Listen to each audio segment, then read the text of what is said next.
Y bueno, con estas indicaciones dadas, adelante, doctor, queda en el uso de la palabra.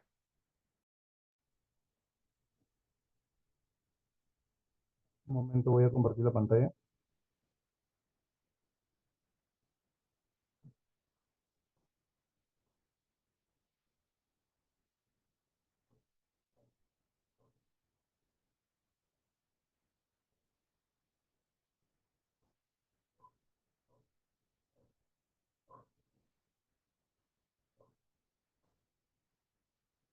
¿Se me logra escuchar?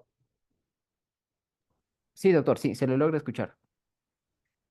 A ver, ¿qué tal? Muy buenas noches con todos los presentes. Buenas noches a todos los integrantes de CEFOCAT, a todos los participantes. Se les agradece su participación el día de hoy. Hoy viernes, que podrían estar haciendo otras cosas, pero se han dado un tiempo, ¿no? Para reforzar ciertos temas en materia de, en este caso, de desprotección familiar, ¿no? Bajo el decreto legislativo 1297. En esta ocasión, la ponencia va a tratar sobre las actuaciones frente a situaciones de riesgo o desprotección familiar al amparo del decreto legislativo 1297, como les indicaba. Comencemos. El marco normativo, vamos a bajar esto acá, el marco normativo internacional, como bien sabemos, la Convención sobre los Derechos del Niño. En el Perú fue ratificada en los años 90 y también tenemos lo que son las directrices de las Naciones Unidas sobre modalidades alternativas de cuidado. Entonces, son estas directrices en las cuales los operadores jurídicos, ¿no? A nivel internacional van a proteger de manera integral lo que es los derechos del niño, van a tutelar, porque si bien es cierto, antes los niños eran sujetos de derecho, no tenían derecho a participación, no podían expresar. Entonces, es en base la Convención sobre los Derechos del Niño ratifica y permite que los menores, que los niños tengan participación, injerencia, y los operadores jurídicos tienen que velar el interés superior del niño en este tipo de situaciones.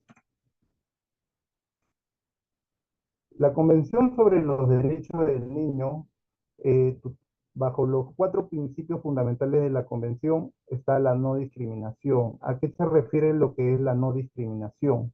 Por ejemplo, ¿no? Un niño puede tener habilidades especiales, por así decirlo, y no por eso se le va a discriminar. En un aula puede haber un niño con ciertas condiciones y no por eso también se le va a discriminar. Hoy en día, por ejemplo, son estas directrices por las cuales a nivel nacional nos debemos de guiar. Entonces, si en el Perú, por ejemplo, ya hablando en el marco nacional, no está regulado, ¿no? Tenemos que tomar lo que manda las normas internacionales. Por ejemplo, si en un aula de 15, 20 niños, 25, o aula de un colegio nacional de 40 niños, hay 5 niños que tienen cierta condición, no por eso se le va a discriminar. Hoy en día, los profesores o los docentes tienen la obligación de enseñar a todos por igual. Entonces, también desarrolla lo que es el interés superior del niño, ¿no? Todo lo que le favorezca al menor de edad, al niño, niña o adolescente, como quien dice, se debe de aplicar. Bienvenido sea. Tenemos el derecho a la vida, la supervivencia y el desarrollo. El derecho a la vida, hoy en día, ¿no? Un tema polémico, el tema del aborto, ¿no? ¿Desde cuándo se le considera que un niño ha nacido? ¿Desde que nace o desde que está en el vientre de la mujer? Es un tema muy polémico, pero siempre se debe proteger la vida, la supervivencia y el desarrollo. Y hoy en día también nuestra constitución política protege el derecho a la vida. La participación infantil, como les indicaba, ¿no? Antes no se tomaba en consideración las voces de los niños. Hoy en día sí podemos decir que así es, y nuestro marco nacional también lo ha regulado, porque, por ejemplo, nuestra constitución actual del 93 promueve la participación y protege de manera integral a los niños. el derecho a la protección frente a cualquier injerencia arbitraria en su intimidad y vida familiar. ¿A qué se refiere con injerencia arbitraria en su intimidad y vida familiar? Por ejemplo, hoy en día, si ustedes se dan cuenta, el Código de Niños y Adolescentes, no establece bien, no tiene un concepto definido sobre familia. ¿Por qué? Porque el concepto de familia es muy dinámico. Las familias van cambiando.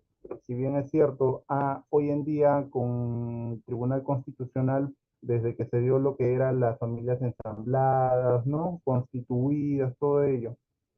Entonces, el tema de la injerencia arbitraria en su intimidad se refiere a que, por ejemplo, ¿no? Un niño por su condición puede ser que antes podíamos hablar solamente de hombre y mujer, hoy se respeta el libre derecho, ¿no? El derecho a su intimidad, saber si esta persona, si bien es cierto, es varón, pero puede tener, eh, no puede ser heterosexual, sino también podría ser homosexual, ¿no? Es un tema muy polémico que hoy en día se habla, pero se debe respetar, ¿no? El derecho a su intimidad. Derecho a la dignidad. Ningún niño puede ser, por ejemplo, objeto de menguar su dignidad por el hecho de que es pobre, por así decirlo, por el hecho de, como decía al inicio, el tema de la discriminación, que también afecta el derecho a la dignidad.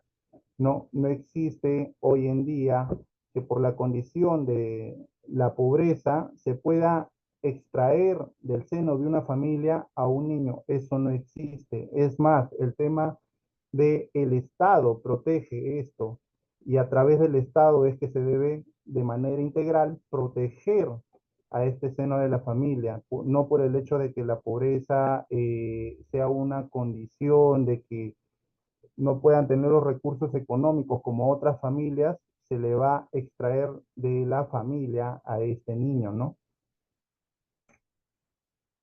Sobre nuestro marco legal, como bien les hablaba, la Convención sobre los Derechos del Niño, bien explica ahí, el niño para el pleno y armonioso desarrollo de su personalidad debe crecer en el seno de la familia, en un ambiente de felicidad, amor y comprensión.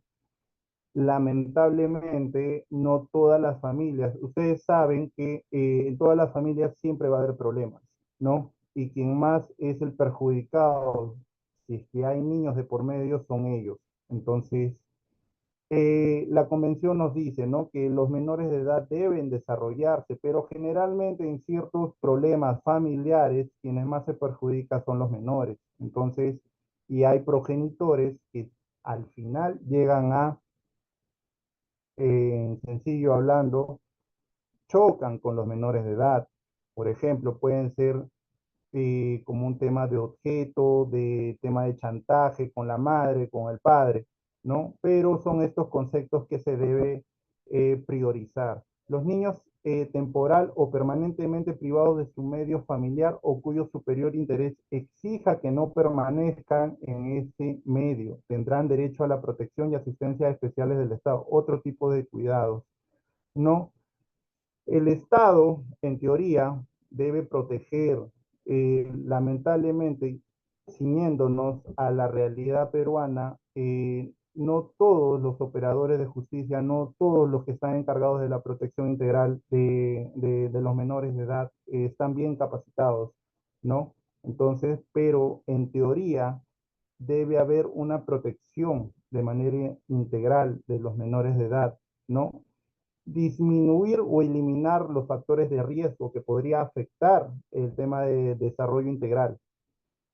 La constitución política del Estado peruano. Hoy en día podemos hablar que la constitución actual que tenemos protege especialmente al niño, en este caso también al adolescente, a la madre, en situación de abandono, ¿no? Y eso está en el artículo 4.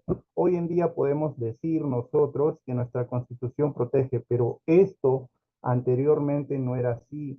Existía, por ejemplo, anterior a la constitución de 1979, eh, los niños que nacían dentro de una convivencia eran denominados hijos ilegítimos y los niños que nacían dentro de un matrimonio eran denominados hijos legítimos, ¿no? Entonces, esta distinción se daba en la partida de nacimiento. Con esa denominación figuraban. Hoy en día, por ejemplo, a propia experiencia les puedo decir, ¿no? Un caso real, ¿no? El de mi madre, que tiene 6 hermanos. La hermana mayor en su partida de nacimiento figura con la denominación de hija legítima. Mi mamá, que es la segunda, figura como hija natural. Y la tercera hermana figura como hija ilegítima. Entonces, hija natural, ¿por qué? Porque si había unos convivientes y tenían el deseo de casarse, pero en el interín de ese deseo nace, se le denominaba hija natural. Entonces tenían esta denominación. Y muy aparte del tema de herencia, el hijo legítimo podía heredar el 100% de la masa hereditaria, pero el hijo ilegítimo podía heredar el 50%. Si en el interín, por ejemplo, de estos hijos ilegítimos, estos progenitores que nunca se casaron, se llegan a casar, tenían la denominación en su partida como hijos legitimados. Entonces, estos hijos legitimados con los hijos legítimos tenían igual derecho, pero aquellos que no, nunca se casaban tenían la denominación de hijos ilegítimos, ¿no? A todas luces este era un tema discriminatorio. Posterior a la Constitución del 79, ya se ve un cambio. Entonces, en nuestro Código Civil, en la última modificación, nuestro Código Civil ya se protege a los menores de edad, a los niños. Y es con la Constitución de 1993 que se prioriza y se estipula la protección total de los menores de edad, de los niños, niñas y adolescentes. El Código de Niños y Adolescentes actual, por ejemplo, ¿no? Los niños, niñas y adolescentes tienen derecho a vivir, crecer y desarrollarse en su familia. Cuando carece de familia, tiene derecho a crecer en un ambiente familiar adecuado. Y acá es donde llega a entrar el Estado, ¿no? Por varios factores, ¿no? Que lo vamos a ver más adelante.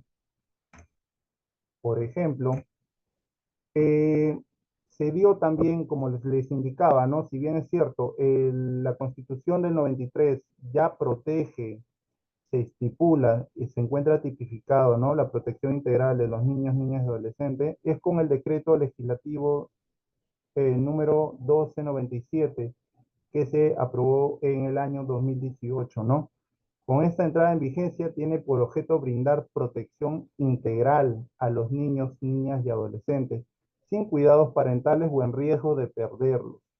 Sin cuidados parentales, ¿a qué se refiere?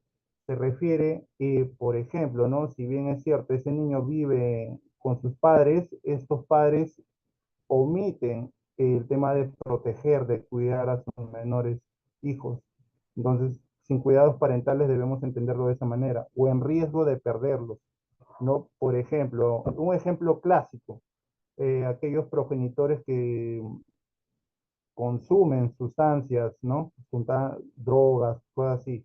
Entonces, son estos tipos de hechos en los cuales encaja el decreto legislativo 1297 o 1297 a fin de garantizar el pleno ejercicio de sus derechos, priorizando el derecho a vivir, crecer y desarrollarse en un seno de una familia de manera integral, la protección sobre todo, disminuyendo los factores de riesgo. Acuérdense bien de esa palabra, porque lo que busca el decreto legislativo 1297 es que un niño se desarrolle de manera integral, que no tenga dificultades al momento de desenvolverse en su crecimiento, que el Estado promueva su protección. Entonces, eh, sucede que en muchas ocasiones, ¿no? Por falta de información, por falta de conocimiento, es lo que no se brindan estos servicios. Por ejemplo, ¿no? Hay muchas personas que pueden estar pasando o tienen el conocimiento de que algún menor está pasando eh, momentos de abandono, N cosas, ¿no? Pero no sabe a quién llamar. Entonces, por ejemplo, la comisaría, como yo siempre digo, la comisaría está en todos lugares. No estará un Ministerio de la Mujer, no estará un Poder Judicial, pero una comisaría, por más pequeño que sea el pueblo, va a existir. ¿no? Entonces es ahí donde se tiene que sentar la denuncia, por ejemplo, el ejemplo que está indicando de abandono, o en todo caso, el Estado debería promover y poner a conocimiento de la sociedad los mecanismos que hay para proteger a los niños. Con ello, el Estado peruano asume una política orientada a la desinstitucionalización de niñas, niños y adolescentes y al trabajo con familias para lograr que asuman el rol protector que les correspondía. ¿A qué se refiere con la desinstitucionalización? Si bien es cierto, hoy en día hablamos sobre la centralización de los poderes del Estado que están en Lima, no hay una descentralización de estos poderes, ¿no? Por ejemplo, había un tiempo, no sé si se acuerdan, que se hablaba, ¿no? De que el Ministerio de Cultura debería estar en Cusco, ¿no? Por lo mismo que una de las siete maravillas está ahí. Entonces, ahí ya se habla de una descentralización, porque hablamos que todos los ministerios se encuentran en Lima. Y es por eso que no todos los operadores de justicia, ¿no? Operadores que deberían proteger de manera integral a los niños, trabajan, porque no los supervisan, sencillamente. Entonces, lo que busca con este decreto legislativo 1297 es la desinstitucionalización del rol protector, ¿no? El rol protector que les corresponde a todas las familias, como dice. Las instituciones que participan son los gobiernos locales, por ejemplo, la de MUNA. La de MUNA, por ejemplo, ¿no? Una de MUNA que sea, no solamente esté cerca de la municipalidad, esté cerca, digamos, si se descentralizaría la de MUNA. Un ejemplo clásico, Villa Salvador. Villa Salvador es enorme, entonces una demuna cerca a la municipalidad de Villa Salvador, sabiendo que Villa Salvador es enorme, muchas veces no todos tienen la posibilidad económica de dirigirse hasta la demuna para poder sentar su denuncia, ¿no? De que hay un hecho irregular o hay un hecho en el cual se está eh, mancillando la dignidad, se está afectando a un menor, ¿no? No hay estos medios económicos para poder poner en conocimiento. Entonces, pero por ejemplo, son los gobiernos locales a través de la DEMUNA. Tenemos al Poder Judicial a través de los juzgados mixtos o de familia. Tenemos al Ministerio de Justicia y Derechos Humanos. Tenemos al Ministerio Público a través de las Fiscalías Especializadas de Familia o Fiscalías Mixtas. Tenemos al MIN, al Ministerio de la Mujer, a unidades de protección especiales. Por ejemplo, las unidades de protección especial son un brazo del Ministerio de Mujer, también son conocidas como UPE, ¿no? En unas ocasiones. Los centros de acogida residencial también son conocidos como CAR y las unidades de adopciones. Y también, como les indicaba, la Policía Nacional del Perú. Como les estaba comentando, es la Policía Nacional del Perú quienes llegan al pueblito más recóndito, al lugar menos, donde no hay un poder judicial, donde no puede haber una fiscalía, siempre va a haber una Policía Nacional del Perú. Entonces, es la Policía Nacional del Perú la que debe tomar las denuncias, ¿no? Porque son estos operadores los cuales deben proteger a los menores de edad, ¿no? Pero, ¿qué pasaría si es que no hay un policía o no trabaja acorde a lo que manda la ley? Entonces tienes, como yo siempre recomiendo, ¿no? Si no te toman la denuncia en la comisaría, que es lo que pasa en Lima en algunas ocasiones, no quieren trabajar, ¿no? Son el Ministerio Público o el Poder Judicial, entes públicos, los cuales deben de tomar, y para mí, de manera más directa, a tratar el tema de la protección de los menores de edad, el tema de la violencia, ¿no? Etcétera, etcétera, etcétera. Pero también, como yo también indico en algunas ocasiones, estas unidades de protección especial que pertenecen al Ministerio de la Mujer no son muy difundidas, ¿no? La población no tiene conocimiento de qué es lo que hacen, cómo podrían actuar. Entonces, he ahí el talón de Aquiles del Estado, la falta de información, la falta de poner en conocimiento cuáles son las funciones de nuestras entidades públicas, cómo puedo yo denunciar un hecho del cual, por ejemplo, ¿no? si ponemos un ejemplo claro de la UPE, ¿no? Que mi hijo está, hipotético caso, que mi hijo está siendo maltratado por su padre o que su padre lo ha abandonado y yo he ido a la casa, he tocado y mi hijo me dice que siempre lo dejan ahí solo. Entonces, son estos hechos en los cuales entra a tallar la UPE, esta unidad de protección especial que son adscritos al Ministerio de la Mujer. Incluso dentro de sus facultades no administrativas, ellos emiten una resolución suspendiendo lo que es la, ¿no? Incluso podrían quitarte lo que es la tenencia, el tema de la suspensión de la patria potestad, todo ello, pero como yo siempre indico, no es muy difundido. Uy, los niños, niñas y adolescentes en riesgo de desprotección familiar. Riesgo de desprotección familiar, por ejemplo, ¿no? Por ejemplo, el riesgo de desprotección familiar. No es necesario su separación de la familia. Cuando hablamos de desprotección familiar, cuando es necesario la separación, su separación de una familia. Riesgo de desprotección familiar. ¿Cuándo un niño está en desprotección familiar? Por ejemplo, ¿no? Cuando el niño puede pasar que la madre trabaje en un mercado, ¿no? Y por un tema de estar atendiendo al menor, no pueda estar también atento a su menor hijo que esté a su costado y ese podría irse al parque a jugar con sus amigos y corre un riesgo. Entonces, pero este tipo de acciones entra a encajar lo que es la de MUNA. No entra la UPE, que es la Unidad de Protección Especial del Ministerio de la Mujer. En temas de riesgo de desprotección familiar, sí o sí entra a tallar lo que es la de MUNA. Pero tampoco, como bien indica ahí, no es necesario su separación familiar. Eh, desprotección familiar, por ejemplo, un ejemplo clásico, ¿no? La UPE toma conocimiento de que hay una familia en las cuales consumen sustancias nocivas, tienen hijos, ¿no? Consumen drogas, la UPE va a su domicilio, toca y puede pasar de que estos progenitores estén consumiendo sustancias en las cuales no es cierto de que los padres consumen y el niño va a ser drogadicto, por así decirlo, ¿no? Pero podría pasar. Pero son este tipo de protección familiar que son catalogados como un tema de que necesita del Estado y necesita salir del seno familiar este menor porque corre peligro, ¿no?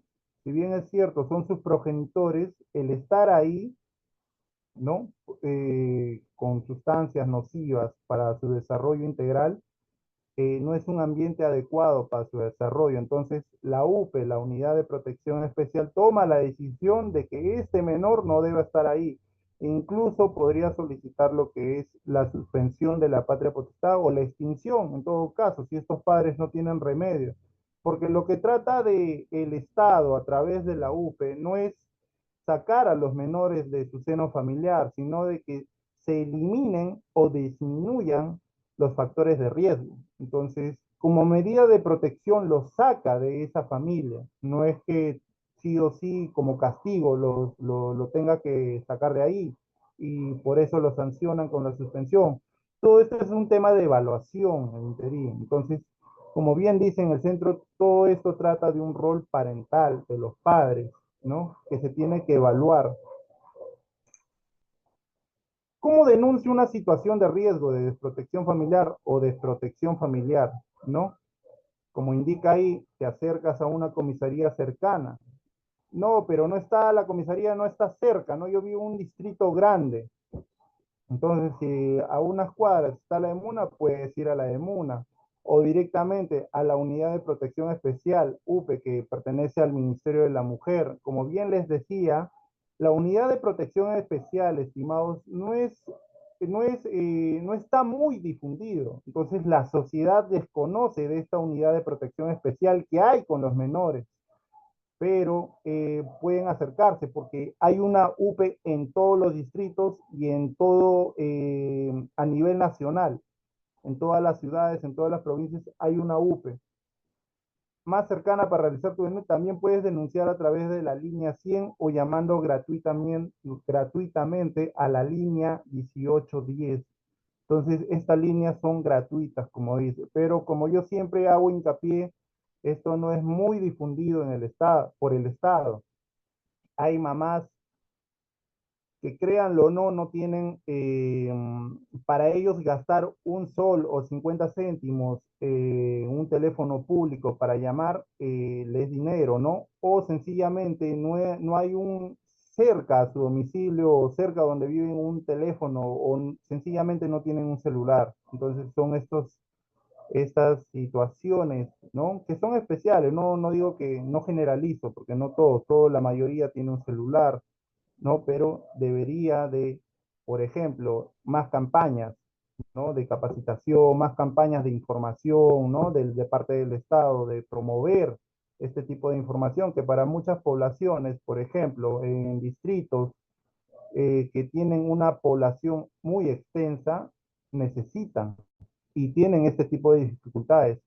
Porque como experiencia les puedo decir que yo hice una campaña jurídica en Huaycán y ustedes saben que Huaycán es enorme. Yo pensaba que me iban a preguntar de temas penales, temas laborales, y el 100% de todas las asesorías que realicé en ese día fueron temas de familia, netamente de familia. Entonces, es acá donde el Estado debe entrar a tallar, realizando campañas de información, eh, caminar o incentivar a la población o repartir flyers, ¿no? Tantos medios tecnológicos que hay, tantos medios físicos también que hay para llegar al usuario. Un caso práctico, vamos a comentar un caso práctico de desprotección familiar. Por ejemplo, este es un caso del segundo juzgado de familia, ¿no? Quien quiera ahondar más en el tema lo puede hacer.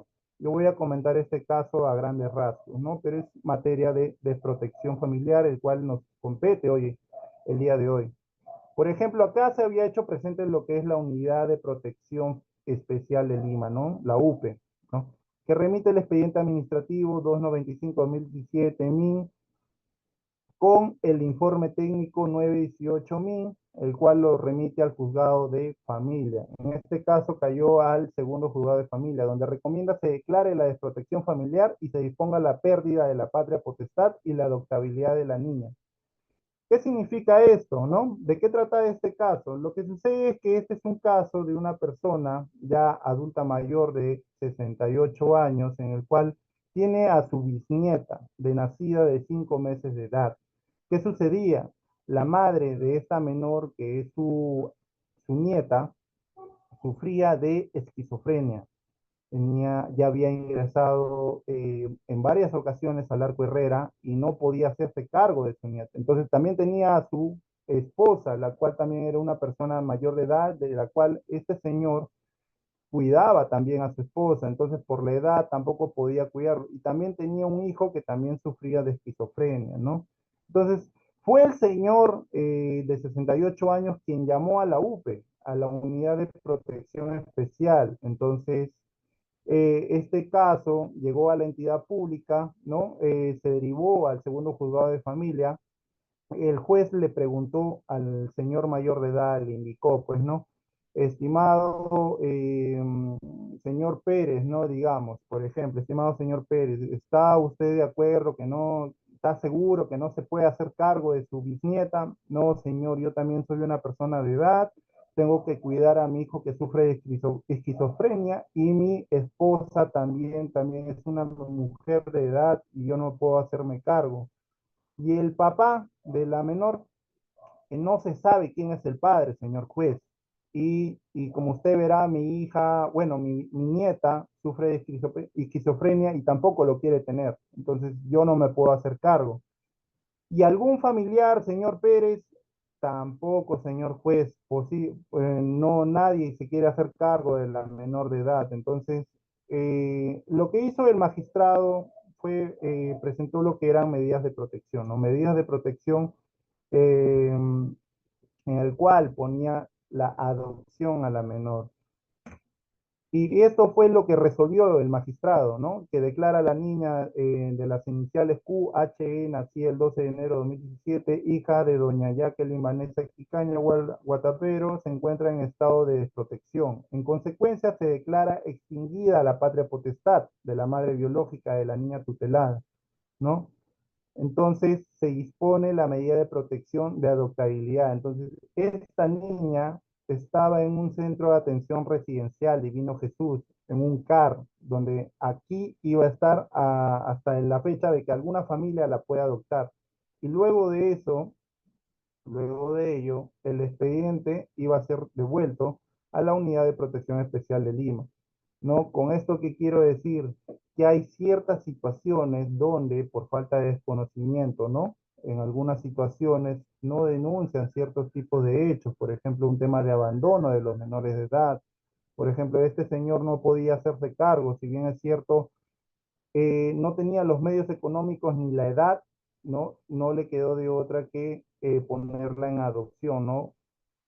Pero aquí sí entró a encajar lo que era la UPE y se resolvió la desprotección familiar de la menor de edad y se le extinguió la patria potestad a la mamá porque era ella la única que había reconocido a la menor. Tabla de valoración de riesgo. Entonces, para que uno pueda valorar cuál es el riesgo de desprotección familiar o la desprotección familiar, hay una tabla de valoración. Este es un instrumento de apoyo que brinda a los profesionales o las profesionales de los servicios de protección criterios uniformes para determinar si la niña, niño o adolescente se encuentra en situación de riesgo o de desprotección familiar en todo caso, pues, ¿no? La tabla de valoración de riesgo, resolución ministerial 65-2018 plantea tipologías de afectación como consecuencia de la vulneración de los derechos niñas, niñas y adolescentes y establece dos criterios básicos que se aplican en cada tipología para definir la situación y son los siguientes.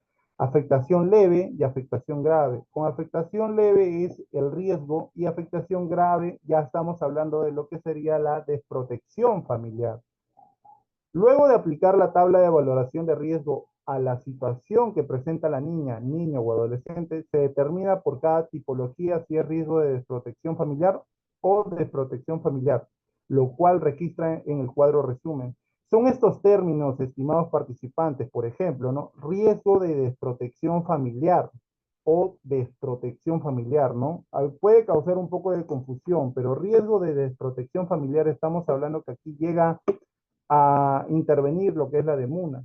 Pero cuando hablamos de desprotección familiar, por ejemplo, un tema de abandono de los menores de edad, entra a tallar la UPE, la Unidad de Protección Especial, que pertenece al Ministerio de la Mujer, ¿no?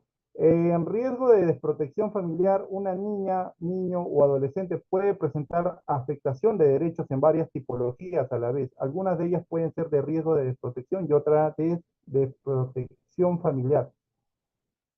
Para la valoración global de existir varias tipologías en riesgo de desprotección y solo una en protección familiar, la situación de la niña, niño o adolescente se considera desprotección familiar.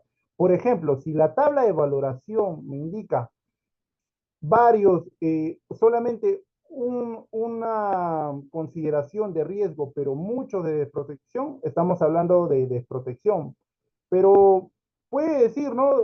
Una persona puede hacer hincapié, pero está diciendo que también tiene riesgo, no solamente estamos hablando de protección, claro, pero si más hay en la tabla de valoración el tema de riesgo, de protección familiar, por ejemplo, ¿no? Tema de trata de personas, tema de abandono, ya estamos hablando de una desprotección.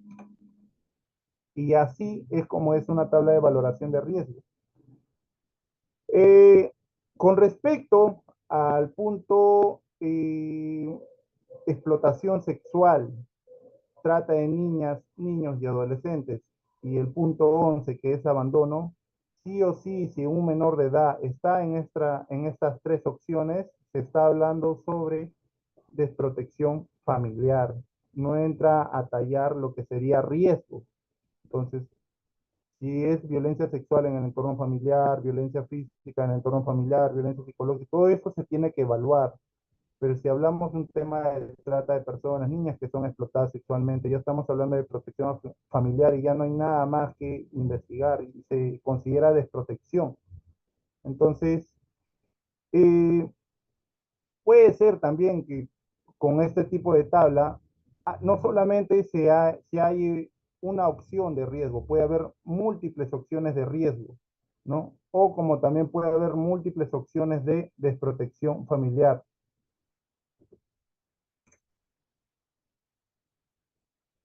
Situación de riesgo de desprotección familiar, por ejemplo. La situación de riesgo de desprotección familiar implica la amenaza o afectación de derechos que no revisten gravedad para la niña, niño o adolescente, la misma que puede ser identificada a través de la tabla de valoración de riesgo. Las demunas acreditadas por el MIN intervienen trabajando con la familia para revertir la situación. En caso de no haber demuna, la UPE asume el procedimiento de riesgo. El plan de trabajo individual lo realiza la demuna cuando es riesgo y la UPE cuando es desprotección. Por ejemplo, lo que les decía, voy a ir a sentar denuncia porque soy testigo de un abandono o que un niño está haciendo, lo están mandando a mendigar, por ejemplo. Entonces, pero no hay una comisaría cerca, pero sí hay una UPE. O yo vivo en una localidad donde no existe una demuna, pero sí hay una UPE, la UPE tiene que dirigir esta investigación, ¿no? De desprotección, o en todo caso, si es de riesgo, la UPE también lo va a tomar en cuenta y ellos van a tener que trabajar en esa denuncia. Medidas de protección que brinda, ¿no? Apoyo a la familia. Esto siempre y cuando sea de riesgo, por si acaso, ¿no? Un factor de riesgo, no de desprotección familiar. Ojo, cuando hablamos de riesgo, entra a trabajar lo que es la demuna. Cuando hablamos de desprotección familiar, entra acá a tallar lo que es la UPE, la Unidad de Protección Especial, que pertenece al Ministerio de la Mujer. Una medida de protección sería apoyo a la familia para fortalecer competencias de cuidado y crianza, acceso a servicios de educación y salud para niñas, niños y adolescentes, acceso a servicios de atención especializada, apoyo psicológico a favor de los niños, niñas y adolescentes, acceso a servicios para prevenir y abordar situaciones de violencia, acceso a servicios de cuidado, acceso a servicios de formación técnico-productivo para la o el adolescente y su familia, inclusión a programas sociales. Por ejemplo, ¿no? Eh, puede ser que la DEMUNA tenga convenio con la municipalidad y te podrían capacitar para que tú puedas trabajar, ¿no? Se podría dar eso. El tema de la educación, como yo les estaba indicando anteriormente, lo que trata el Estado no es de sacar a los menores de edad del seno familiar, sino que disminuir o eliminar estos factores de riesgo para que los menores de edad puedan regresar a la familia. Entonces, son este tipo de situaciones de la manera que el Estado promueve estas medidas de protección, ¿no? Siempre y cuando estemos hablando de riesgo. Acá en la partecita roja indica, ¿no? Se ejecuta el plan y se realiza el seguimiento con la participación de la familia. Esto siempre y cuando estemos hablando de riesgo, como hincapié. Situación de desprotección familiar. Por ejemplo, la actuación estatal es el procedimiento por desprotección familiar. Se orienta a incrementar los factores de protección y disminuir o eliminar los factores de riesgo que incidan en la situación personal, familiar y social en la que se encuentra la niña, niño o adolescente. Tiene por finalidad el retorno de la niña, niño o adolescente con su familia de origen. Entonces, algunos pueden decir, entonces, si hay una condición en que el menor de edad se encuentra en desprotección familiar, nunca más va a retornar a su familia, falso.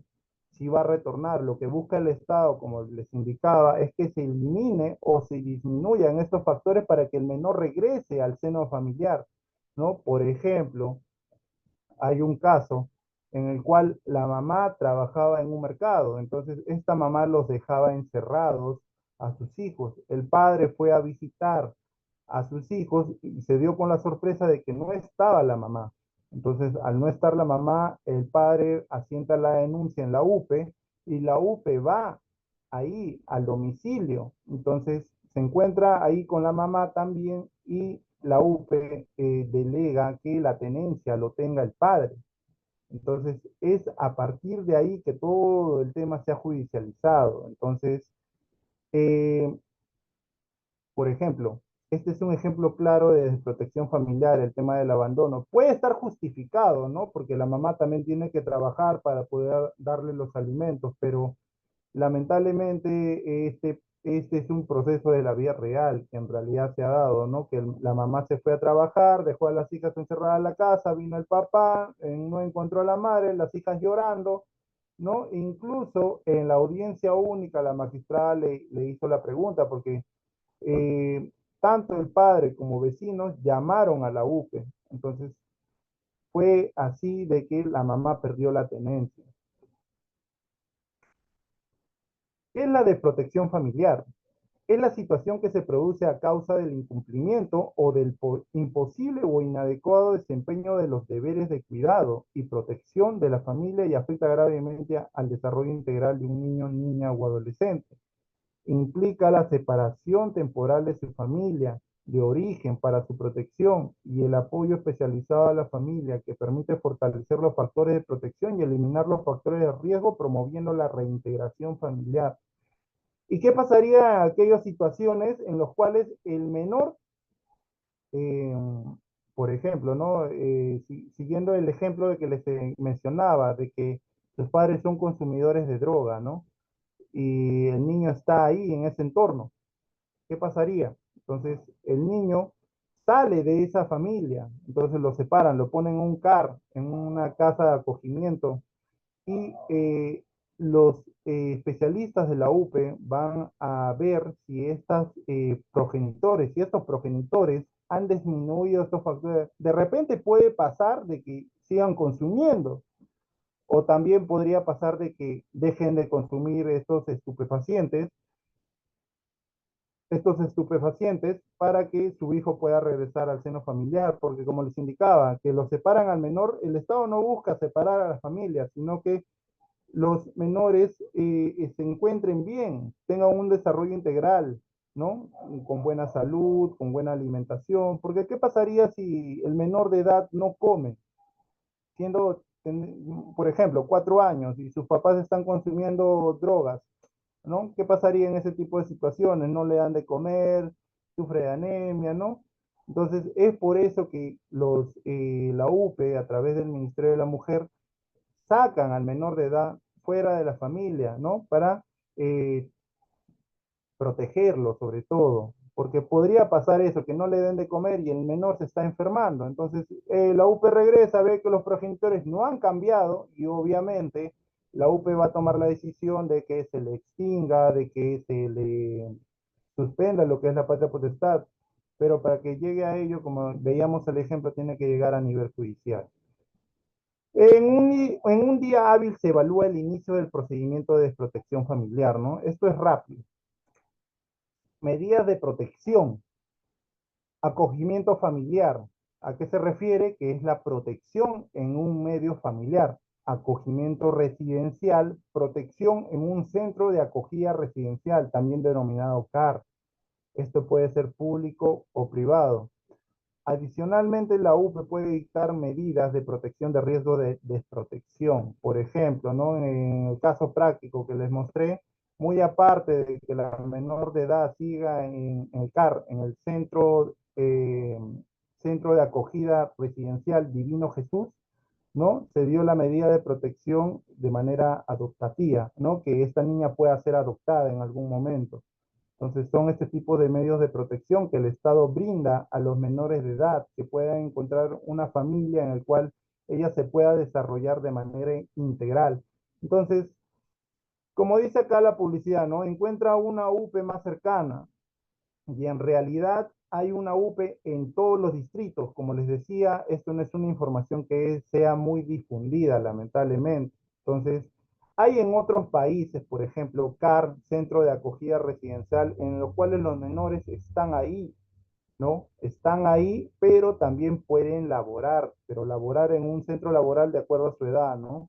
Y después regresan al centro de acogida residencial, a este CAR, ¿no? Eso se da en otros países. Lamentablemente aquí en el Perú todavía no se da, ¿no?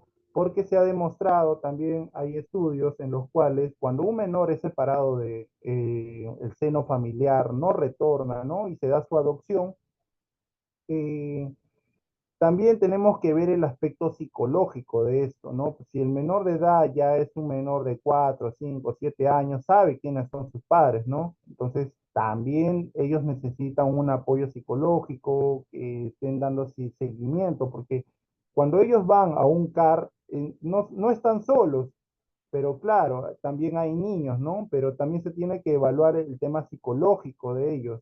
Entonces, se tiene que hacer más hincapié en esto.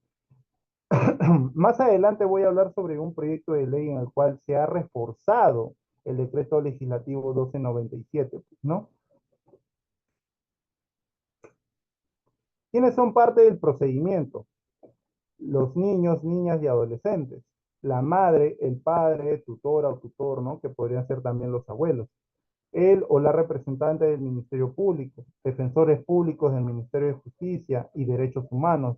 Tercero, con legítimo interés incorporado al proceso. Por ejemplo, en el caso práctico que yo les indiqué, el magistrado en varias ocasiones presentó lo que era un edicto, ¿no? Muy aparte de notificar a todos los familiares que este señor Pérez conocía, ¿no? Por lo mismo que era de su avanzada edad, no se acordaba de todos sus familiares, pero se mandó un edicto a aquel familiar que esté interesado en cuidar, pero nadie se pronunció, nadie quiso hacerse cargo de la menor. Pero como bien dice ahí, ¿quiénes pueden ser parte del procedimiento? Un tercero con legítimo interés incorporado para el proceso. Podría ser el tío, o podría ser, por ejemplo, algún primo, ¿no? Que quiera cuidar de su bisnieta, en ese caso. Acogimiento familiar. El acogimiento familiar es una medida de protección provisional, lo que les decía, ¿no? El tema del acogimiento provisional no es que el Estado te separa de la familia, sino se tiene que evaluar de que los factores de riesgo hayan disminuido, si no, el menor no retorna al seno familiar. Es una medida de protección provisional que tiene por finalidad brindar de manera temporal protección en un medio familiar a una niña, niño o adolescente que no puede vivir con su familia de origen y deba disponerse esta medida alternativa de cuidado para garantizar su bienestar integral. La familia acogedora es una persona o familia preparada, capacitada e idónea para asumir el cuidado y protección de una niña, niño o adolescente, ¿no? Por ejemplo, aquellos menores de edad que van a un CAR, por ejemplo, están con una persona especializada para cuidar niños. Podría ser una docente o una psicóloga, ¿no? Que esté con ellos, cuidándolos. ¿Conoces cuáles son los tipos de acogimiento familiar? Por ejemplo, ¿no? Esto es algo que no se difunde, ¿no? Que hago un hincapié aquí. Acogimiento familiar con calidad urgente, por ejemplo. Se aplica esto en una respuesta a situación de urgencia, cuando una niña, niño o adolescente debe ser separado de inmediato de su familia de origen o carece de cuidados parentales y requiere protección en un ambiente familiar de seguridad y afecto para evitar su institucionalización. Por ejemplo, si un menor de edad sufre de riesgo, la primera opción que se va a brindar es si lo puede tener algún familiar, algún tío o algún abuelo, en todo caso, ¿no? Que necesite, que quiera cuidar a su menor, a la menor, podría ser su primo, su nieta, ¿no? Etcétera. Un tercero con interés, como dice la norma. La aplicación de esta medida se realiza con familia extensa o con una familia del Banco de Familias Acogedoras. Con el decreto legislativo 1297 hablamos de familia de origen, hablamos sobre familia extensa, hablamos como comunidad, como una familia. Por ejemplo, familia de origen, ¿a qué se refiere? Es la familia que está integrada por los progenitores, ¿no? Y que viven bajo el mismo techo. Familia extensa, ¿a qué se refiere? Se refiere a aquella familia que son los progenitores, pero que no viven bajo el mismo techo. O comunidad como familia, pues no, esto también se podría ver en ciertas comunidades, donde una cierta comunidad se cuida, se protege y todos se conocen, ¿no? Y se cuidan, todos son una familia. ¿no? Y esto se puede ver en el interior del país, en la selva, por ejemplo, ¿no? Pero esto es lo que nos habla el decreto legislativo 1297. Acogimiento en familia extensa. Se aplica con aquella familia extensa, familiares con los que no convive, que ha sido evaluada favorablemente por la Unidad de Protección Especial, UPE, para asumir el cuidado y protección de la niña, niño o adolescente. Es acompañada por profesionales de la UPE de manera permanente. No que el acogimiento en una familia extensa se va a dar siempre con profesionales. Estos pueden ser psicólogos, asistentes sociales, etcétera. Entonces, el tema de que se separa a un menor de edad y sí o sí siempre se los manda a un CAR es totalmente falso. También se podría evaluar la situación y que lo tome un familiar cercano, por ejemplo, un abuelo. Acogimiento familiar con tercero. Se aplica con una persona o familia que no forma parte de la familia extensa de la niña, niño o adolescente, que previamente ha sido seleccionado del Banco de Familias Acogedoras y declarada idónea por la Unidad de Protección Especial para ser familia acogedora. En estos casos, se da preferencia a la persona o familia que haya tenido un vínculo afectivo con la niña, niño o adolescente con anterioridad a la situación de desprotección. Por ejemplo, ¿no? Podría ser el abuelo también, sin perjuicio que se evalúe la aplicación de la medida en función a su interés superior. Acogimiento familiar profesionalizado. Por ejemplo, se aplica con una persona, familia especialmente calificada para brindar cuidado y protección a niñas, niños y adolescentes con necesidades o características especiales. Se otorga una subvención económica para los gastos de manutención de la niña, niño o adolescente. Es decir, el Estado le paga a esta familia que está acogiendo a esta menor, ¿no? Acogimiento de hecho. El acogimiento de hecho se produce cuando una persona o personas con vínculo familiar o sin él, sin contar con título jurídico ni obligación legal, asume de manera voluntaria, continua y transitoria. Por ejemplo, el caso práctico que yo les traje, ¿no? El juez mandó un edicto, ¿no? Y si había algún tercero que quería hacerse cargo, ¿no? Con legítimo interés, de manera voluntaria, ¿no? Hacerse cargo de la menor, le daba lo que era la tenencia de esta menor, pero lamentablemente no se dio. Las obligaciones de cuidado y protección de una niña, niña o adolescente, conforme a dispuesta en el artículo 148 del decreto legislativo 1297. Acogimiento residencial, esto era lo que le decía sobre los CAR. Es una medida de protección temporal dictada por la unidad de protección o un juzgado de familia o un juzgado mixto donde no exista una UPE. Por ejemplo, podría pasar de que no haya una UPE cercana, ¿no? Pero podría también ser que haya un juzgado de familia o haya un juzgado mixto. Ahora con todo el tema de violencia que se vive en el país, se han integrado más juzgados de familia, más juzgados de violencia, ¿no? Juzgados en contra de la violencia, pero que son especializados en estos temas. ¿Cuál es su finalidad? Brindar un cuidado alternativo individualizado que permita oportunidades a los niños, niñas y adolescentes para lograr su desarrollo integral en atención a sus necesidades y su interés superior. Posibilitar la reintegración familiar, favorecer la integración a una familia adoptiva cuando se ha declarado judicialmente la protección familiar y su adoptabilidad. Preparación para la vida independiente. Por ejemplo, estos centros de acogimiento denominados CAR, ¿no? Como dice ahí el concepto, es una medida de protección temporal. El menor va a estar ahí. Si bien es cierto, lo dispone un juez que se quede ahí en este centro de acogida residencial, o en el caso práctico, se quedó en el centro de acogida residencial Divino Jesús, ¿no? Esto va a ser de manera temporal, hasta que una familia lo pueda adoptar. Entonces, cuando lo va a adoptar, ya ahí ya el menor tiene que salir del CAR. Entonces, son estos tipos de situaciones, estas acciones del Estado, operadores jurídicos, ¿no? Que brindan una protección integral. Tipos de centro de acogida residencial. Centro de acogida residencial de urgencia, ¿no? Brinda atención inmediata y transitoria a los niños, niñas y adolescentes. Por ejemplo, el ejemplo clásico que les digo, que los padres consumen estupefacientes. Entonces, sí o sí tiene que salir el menor de edad, porque es evidente la desprotección familiar que hay. Entonces son este tipo de situaciones donde se da de manera inmediata y el menor va a un centro de acogida residencial. También existe lo que es el centro de acogida residencial básico, que acoge a las niñas, niños o adolescentes de acuerdo a los factores de riesgo identificados, ¿no? Podría ser, por ejemplo, un niño que está en total abandono en la calle.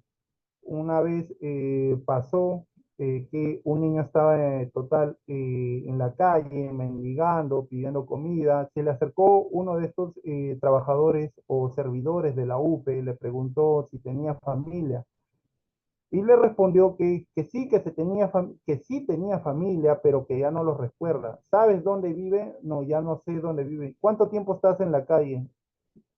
No recuerdo, pero y no quieres regresar con tus progenitores, la verdad no, porque mucho peleaban y me pegaban. Entonces, pero no te has visto envuelto en cosas negativas aquí en la calle. Bueno, sí, pues no, señorita, así es la manera como responden, ¿no? Lo que sucede es que tengo amistad, he hecho amistades, pero algunos no son buenos, algunos sí. ¿Cómo no son buenos? Consumen terrocal. ¿Y tú también has consumido terrocal? Bueno, sí he consumido, pero no me gusta, dice, ¿no? Son este tipo de situaciones, factores de riesgos identificados. Centro de acogida residencial especializado, ¿no? Acoge a niñas, niñas y adolescentes con problemáticas específicas y necesidades especiales que se encuentran en una situación de desprotección familiar. El niño puede tener familia, puede vivir en un entorno familiar, pero la situación que se vive internamente no es la más favorable, por lo que el menor tiene que salir, porque si bien es cierto, vive con su familia, hay una desprotección familiar, ¿no? Puede ser que sea víctima de violencia, puede ser que esté ahí y su papá consuma estupefacientes o se inyecte drogas, N cosas que puede pasar, ¿no? O trae personas de ladrones, qué sé yo, pues, ¿no? Etcétera, etcétera, cosas que podrían pasar. Derecho de los niñas, niños y adolescentes en centros de acogida residencial, ser protegidos, ¿no? Contra toda forma de violencia física y psicológica o sexual. En estos centros de acogida no solamente se les enseña, ¿no? Material educativo, también ellos tienen un desarrollo psicológico, tienen un seguimiento por parte de especialistas, tienen un psicólogo, tienen un asistente social, ¿no? Que les brinda ayuda, facilita, hay profesores, ¿no? Que los capacita también en su desempeño educativo. El respeto a la privacidad y a conservar sus pertenencias personales, siempre que no sean inapropiadas para su desarrollo integral. Participar en la elaboración, participar en la elaboración de la programación de actividades del centro de la acogida y en el desarrollo de las mismas. Ser escuchado en caso de queja y ser informado de todos los sistemas de atención y quejas que tienen a su alcance. Integrarse con la comunidad aledaña al centro de acogida y hacer uso de los espacios públicos. El estar en un CAR no significa que no va a salir a la sociedad, sí lo va a hacer, ¿no? Hay estos viajes o paseos temporales que hay, digamos, a Chosica, a museos, o aquellos tours que ellos también realizan, porque estar en un centro de acogida residencial, si bien es cierto, ellos están seguros, pero también en el aspecto psicológico, pues no, porque están ahí encerrados, por así decirlo. Acceder a un servicio educativo que atiendan sus necesidades y brinde el apoyo educativo que requiera para favorecer la continuidad en su proceso de desarrollo y aprendizaje. Era lo que les comentaba, que cuando están en un CAR también tienen la guía educativa de un profesor que les va a estar educando. Si bien es cierto, no van a poder asistir, pues, ¿no? A un centro educativo. Podría ser que el CAR esté alejado de un centro educativo. Entonces, va a tener la ayuda y un seguimiento de un especialista, como un docente, para que lo pueda formar. Acceder a los servicios de salud y psicología de forma periódica y especializada, de acuerdo a sus condiciones individuales. Va a haber un médico que los va a estar observando cada 15 días, de manera mensual incluso. Formular quejas o peticiones a la autoridad competente a través del equipo responsable de seguimiento de la medida de protección. ¿Cómo se debe enfocar el trabajo con niñas, niñas y adolescentes en los centros de acogida residencial, en el CAR, en el marco del Decreto Legislativo 1297 y su reglamento? Creo que alguien levantó la mano. A ver, leyendo algunas preguntas, si la UP determina como medida de protección acogimiento residencial, ¿debe solicitar que eso se formalice a un juez o basta solamente que la UP lo determine y se hacen las gestiones? Disculpe, no soy abogado. Buenas Estimada noches. Cintia, lo que sucede es que la UP puede emitir lo que son resoluciones administrativas, pues no puede determinar que quien tenga la tenencia, pero al final debe haber una declaración o una resolución judicial que así lo determine. El tema de la tenencia, el tema de la suspensión de la patria potestad, el tema de Ok, no solamente doctor, buenas suspender. noches. ¿Me escucha? Sí, sí te escucho, Aló, doctor, ¿me escucha? Buenas noches. sí te escucho, Cintia. Sí, gracias. Sí, justo había hecho esa pregunta. Entonces entiendo que, si bien es cierto, la unidad de protección especial puede dar, otorgar una medida administrativa en casos de desprotección familiar, finalmente siempre se va a tener que derivar a un juzgado de familia para Sí. que, no soy abogada, para que formalice, digamos, estas medidas, ya sea para formular que la situación del niño está en desprotección familiar. ¿Es así? O sea, siempre va a terminar hacia un juzgado de familia. Claro, sí, va a tener que ir a un juzgado de familia. Puede pasar, ¿no? Puede pasar que el interín, porque la UP lo que emite son resoluciones administrativas. Al Ujú. final, quien resuelve mediante una resolución de quién tiene la tenencia, por ejemplo, ¿no? La UP puede estar ahí, se debe haber pronunciado, pero también puede la mamá o el papá presentar lo que es una demanda de tenencia. Y en esa demanda de tenencia se tiene que presentar la resolución administrativa de la UP, porque la UP, como es una resolución administrativa, está vigente. No es que las resoluciones administrativas que emite la UP no tienen ningún valor, también tienen, pero a nivel administrativo. Pero si es para un tema de suspensión de patria potestad, es un tema de extinción de patria potestad, ¿no? Ya lo tienes que judicializar, ¿no? Y el juez va a evaluar este tipo de situaciones, va a determinar si esto es así o no es así, y va a hacer la pregunta correspondiente en una audiencia única.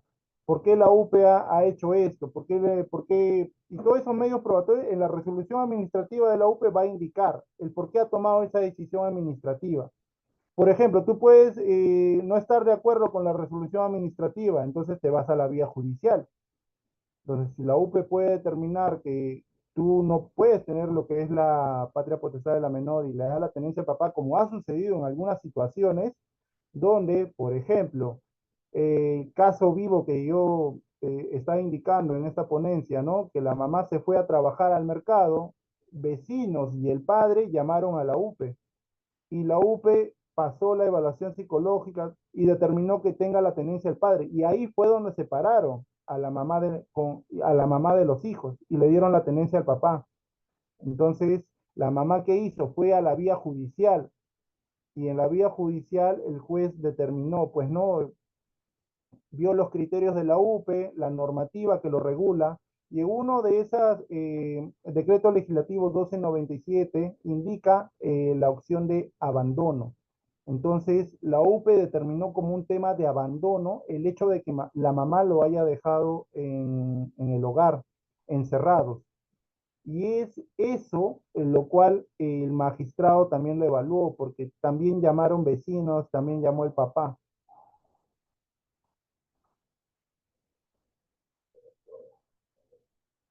Aló.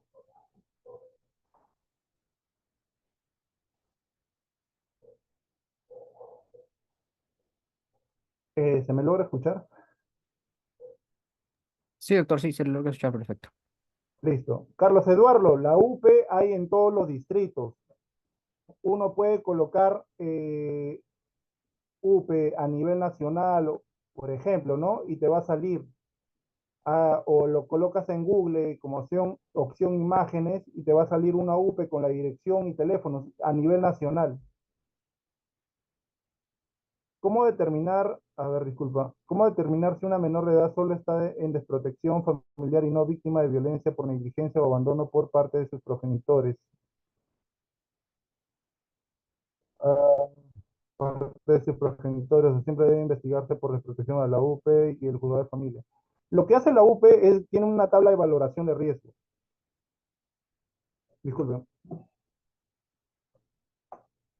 Tiene una tabla de valoración de riesgo, como les decía, si se trata de un tema de abandono, trata de niñas, niños o adolescentes, ¿no? Eso es, sí o sí, es desprotección familiar. Entonces, no, la UPE tiene que investigar, tiene que hacer las pruebas psicológicas, puede hacer las pruebas psicológicas no solamente a los progenitores, también a los menores. Y en base a eso, ellos emiten lo que es un informe. Y en este informe indican, ¿no? Las investigaciones que ellos han realizado, las pruebas que han realizado y por qué han emitido la resolución administrativa, ¿no? Ellos pueden determinar de que el menor está solamente en riesgo o no está en riesgo, sino está en una desprotección familiar, ¿no? Es víctima de violencia o es víctima de abandono por parte de sus progenitores. Puede pasar, también he visto un caso donde la mamá era alcohólica, entonces todos los fines de semana dejaba encerradas a sus dos menores hijas. Entonces se iba a tomar, se iba a bailar, tomaba fotos, se tomaba fotos, lo subía a redes sociales, lo subía a sus historias en WhatsApp, Facebook, Instagram. El papá tenía conocimiento de eso, entonces tomó acciones legales con la UPE, pues no, porque está dentro de sus facultades. Buenas noches. Cualquier remuna o solo las acreditadas se presentan los posibles casos de situaciones de riesgo. Solamente las acreditadas. Hay demunas que no están acreditadas, lamentablemente.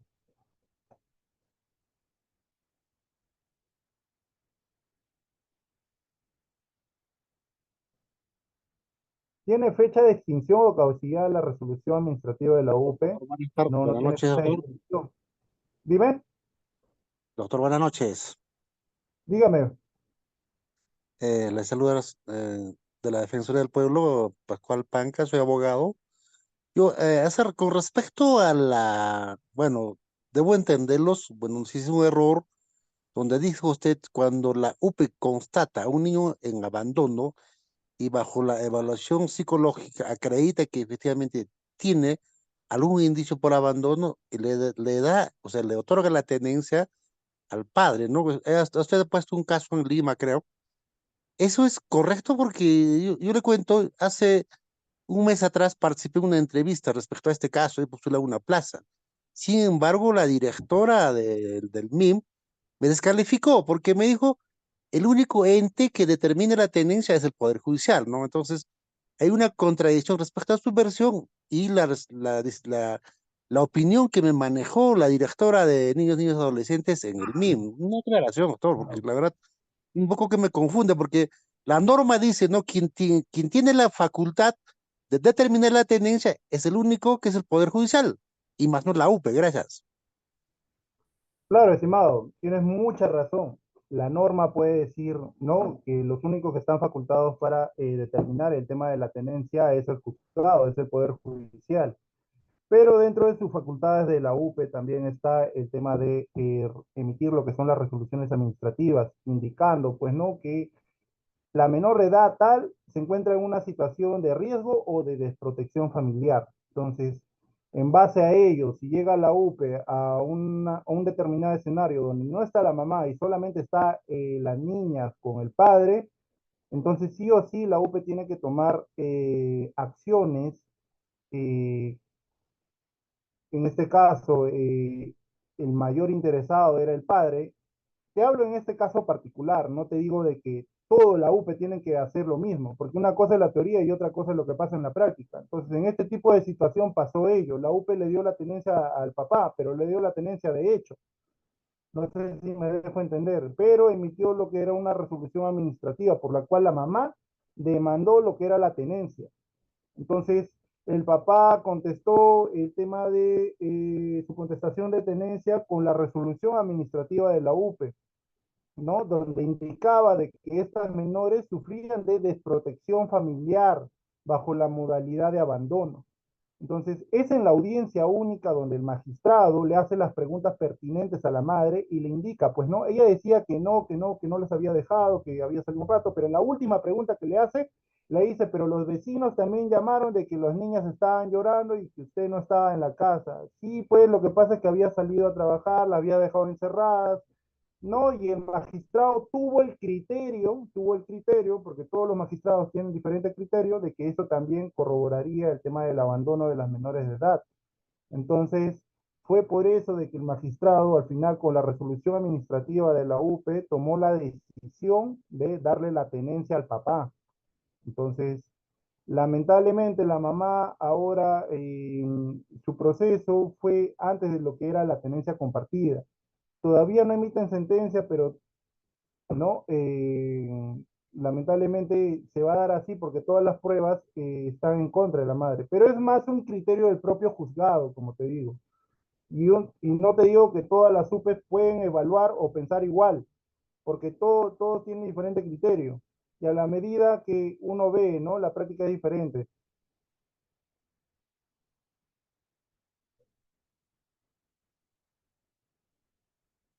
Aló. Lo que nos pregunta aquí el estimado Carlos Eduardo Lazarte Ospina, ¿la pobreza podría ser una situación de desprotección? No, estimado, la pobreza no es una situación de desprotección y eso también lo avala la Constitución. Eh, por ejemplo, ¿no? Si una familia es pobre, no por esa situación, el menor va a tener que ser separado del seno familiar, no puede ser separado del seno familiar. Esto no es una valoración válida para que se le considere desprotección familiar. ¿Cómo se trabaja con niñas, niños y adolescentes en los centros de acogida residencial CAR en el marco del decreto legislativo 1297? Contar con profesionales, ¿se me logra escuchar? Disculpen. Sí, doctor, sí, se lo logro escuchar perfecto. Eh, Contar con profesionales y técnicos especializados según el perfil de la niña, niño o adolescente. Los niñas, niños y adolescentes durante la permanencia en el CAR son sujetos de derechos, opinan y se toman en cuenta esa opinión. Antes, los menores de edad solamente eran de sujetos de derecho y no opinaban, pero a través, con lo que les estaba mencionando, ¿no? Con la Constitución del 93 en adelante, ¿no? La familia es una familia dinámica, ahora los niños pueden participar y esto es un claro ejemplo que lo podemos ver en los procesos de tenencia. Ahora la participación de los menores de edad es muy importante, también lo podemos ver en los procesos de régimen de visitas, por ejemplo. Permanecer en el CAR como un espacio de protección, de desarrollo integral, de preparación para una vida independiente. De ninguna manera es un régimen de privación de derechos. El CAR es como una medida de protección integral, preventivo, de manera temporal que tienen todos los niños. Entonces no se puede tomar como que un castigo para el menor. Todo lo contrario, si lo han separado del seno familiar es porque ha sufrido de desprotección familiar. Y alguien me podría preguntar, ¿y por un riesgo se podría separar? No, no se puede separar del seno familiar por un riesgo. A todo lo contrario, el Estado interviene, ¿no? A través de la DEMUNA y hace las pruebas psicológicas, evaluaciones psicológicas a los progenitores, al hijo, eh, campañas, ¿no? Todo ello. Las niñas, niños y adolescentes tienen derecho a conocer la medida de protección dispuesta a su favor y el estado en que se encuentra dicho procedimiento. Un medidor de protección, por ejemplo, ¿no? Como les comentaba anteriormente, hay, la UPE evalúa si los factores de riesgo han sido eliminados o han disminuido, ¿no? Derecho a tener visitas, a menos que éstas afecten a la salud emocional de las niñas, niños y adolescentes. Por ejemplo, puede recibir visitas el menor de edad que ha sido separado de sus progenitores por sus tíos, por sus abuelos. Puede pasar el caso de que ningún familiar se quiera hacer cargo de ellos, pero puede ser también de que ellos quieran visitarlos. El centro de acogida residencial es un espacio físico accesible puede ser básico o especializado seguro, con apariencia de vivienda familiar que facilita a la niña, niño y adolescente acceder a servicios socioeducativos de salud física, psicoemocional y recreativos existentes en la escuela, comunidad, escuela, hospitales, parques, hacer deporte, manualidades, entre otros. Como bien decía, no es un centro de privación de sus derechos fundamentales que todo menor tiene. Estos centros de acogida residencial tiene todo lo indispensable para que el menor se pueda desarrollar de manera integral, ¿no? La última modificación del decreto legislativo 1297 fue el 22 de marzo de 2023. Se aprobó lo que es la ley 31716 y con esto se busca priorizar el bienestar físico y mental. Avalar en mayor profundidad la protección a los menores de edad, ¿no? Y la investigación también de las UPEs. Eh, la ley ahí la dejo en la imagen, en la diapositiva, para quien alguien quiera ahondar en el tema, que se encuentre, por ejemplo, lo que dice, ¿no? Busca priorizar el bienestar físico y mental de los menores de edad que se encuentren inmersos en una situación de riesgo o desprotección familiar, con coordinación del Ministerio de la Mujer, poblaciones vulnerables e instituciones estratégicas, como bien al inicio, podría ser juzgado de familia, juzgado mixto, de MUNA, Ministerio de Justicia, como los centros de acogida residencial, con el fin de garantizar su desarrollo integral y su derecho a la vida. Muchas gracias por su participación, por dar su tiempo el día de hoy, porque como en otras oportunidades digo, ¿no? Podrían estar haciendo otra cosa, pero se dan su tiempo para capacitarse, aprender un poco más, ¿no? Asimilar ciertos temas. Como bien decía una participante, no es abogada, pero quiere ahondar en sus conocimientos. Muchas gracias y gracias a CEPOCAT nuevamente. Muchas gracias, doctor. Quedamos muy agradecidos por una gran ponencia brindada por su persona, esperando pues que la clase haya sido del agrado de todos nuestros participantes y a la vez pues hayan podido absolver todas las dudas que tenían respecto a este tema. Muchas gracias, doctor, y esperamos pues también contar con su presencia para futuras ponencias.